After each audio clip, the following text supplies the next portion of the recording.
अस्सलाम वालेकुम। स्टोर के मालिक आप हैं? वालेकुम सलाम, मैं मालिक हूँ।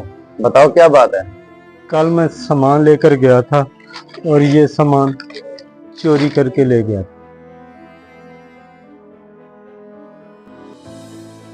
क्या आपने मुझे माफ कर दिया या कोई सजा देंगे आप?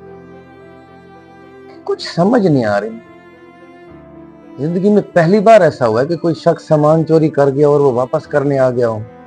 हमने तो देखा भी नहीं था, फिर किसके खौफ से वापस करने आए हो।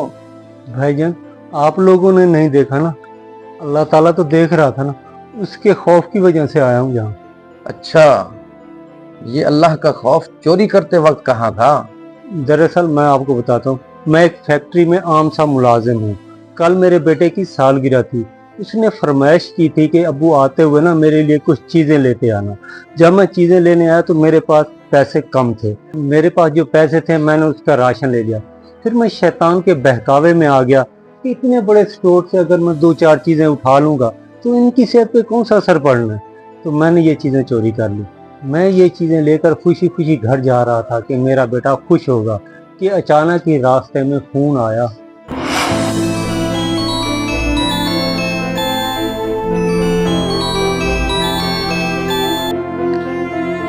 हेलो। हाँ हेलो रशीद भाई, आपका बेटा स्कूल से घर वापस आ रहा था। रोड क्रॉस करते हुए उसे एक जीप हिट कर गई है। क्या कहा? मेरा बेटा कैसा है? आपके बेटे की हालत बिल्कुल ठीक नहीं है। बेचारे की एक टांग टूट गई है और सर पे भी गहरी चोट है। तुम कहाँ हो और मेरा बेटा कहाँ है इस वक्त? मैं उसे हेल्थ अस्पताल लेकर आया हूँ, आप इधर आ जाएं। हाँ हाँ, मैं अभी आया तेरे पास। जब मैं हॉस्पिटल पहुंचा तो डॉक्टर ने कहा आपके बेटे का प्लास्टर होना है और प्लास्टर के मेरे पास पैसे नहीं थे। मैंने हमसायों से पैसे लेकर अपने बेटे का प्लास्टर करवाया। फिर मेरे मन में ख्याल है कि मैंने जो चोरी की है ना, अल्लाह ताला ने मुझे इसकी सजा दी है। फिर मैंने अल्लाह ताला से तौबा की और इमाम साहब के पास गया और उसे पूरा सारा वाकया बताया। तो ये है सारी बात इमाम साहब। अब मुझे आप ही बताएं कि मैं ऐसा क्या करूं कि जिससे अल्लाह ताला मेरी तौबा कबूल करे। पहले तो मेरी दुआ है कि अल्लाह पाक आपके बेटे को जल्द सेहत अता फरमाए। दूसरी बात यह है कि आपकी तौबा तब कबूल होगी जब आप दुकानदार को उसका सामान लौटा दोगे या फिर उसकी कीमत अदा कर दोगे।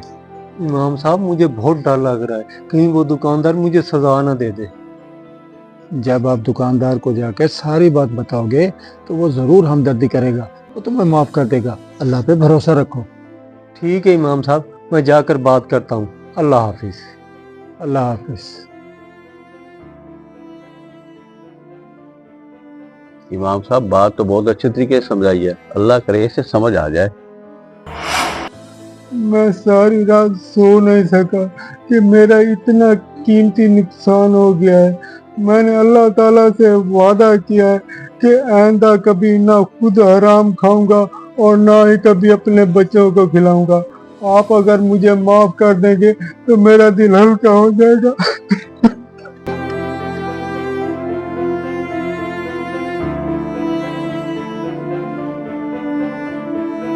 ओ बस कर मेरे भाई, कोई मसला नहीं। वैसे तुम्हारा नाम क्या है। जी, मेरा नाम रशीद है। रशीद मेरे भाई, तुझे क्या जरूरत थी चोरी करने की। तू मुझसे मांग लेता। और रही बात माफ करने की, तूने इतनी बड़ी अदालत से माफी मांग ली है। अब मैं कौन होता हूँ तुझे माफ ना करने वाला।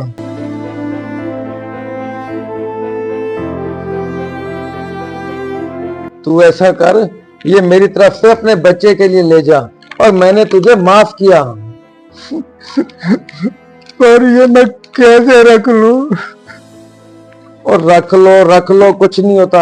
ये मैं अपने भतीजे के लिए दे रहा हूँ। बल्कि एक काम करो, ये कुछ पैसे रख लो, इलाज के लिए काम आएंगे। आपकी बड़ी मेहरबानी भाईजान, अब मेरे सीने से बोझ उतर गया।